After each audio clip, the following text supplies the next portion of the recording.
Michele Chelo, un gol bellissimo, nato da una bella azione, un tuo bel inserimento, è il gol che ha certificato questo successo quest'oggi.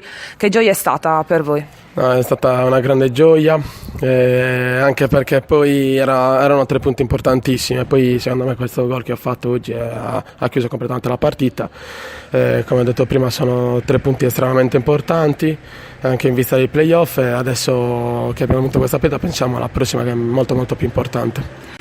Tu sei uno dei giocatori più esperti, più grandi in questa squadra. Raccontaci la tua di emozione quando hai indossato quella maglietta. Oggi la Torres festeggiava il suo compleanno e vi ho visto tutti davvero molto emozionati. Sì, innanzitutto quando l'abbiamo vista la prima volta eravamo proprio contentissimi, anche perché poi secondo me questa è una parità che un po' fa la storia alla Torres, perché è un richiamo alla leggenda.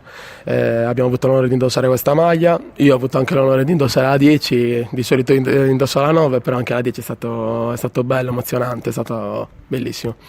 Un po' resterete sicuramente nei racconti della storia della Torres per questo 115° compleanno. Entriamo di nuovo nel presente. Stintino, che cosa ti viene in mente? Stintino mi viene in mente una parità dura, una squadra quadrata, che se ha raggiunto i playoff ci sarà un motivo. Non dobbiamo sottovalutarli assolutamente, ma dobbiamo essere consapevoli dei nostri mezzi, continuare a lavorare, ad essere positivi e arrivare lì con la cattiveria giusta e con i nostri tifosi.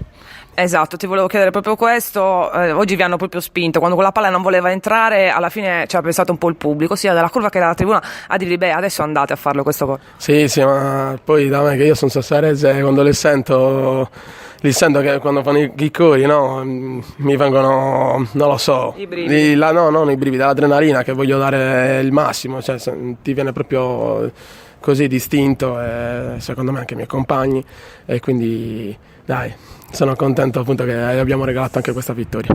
Grazie Michele. Prego.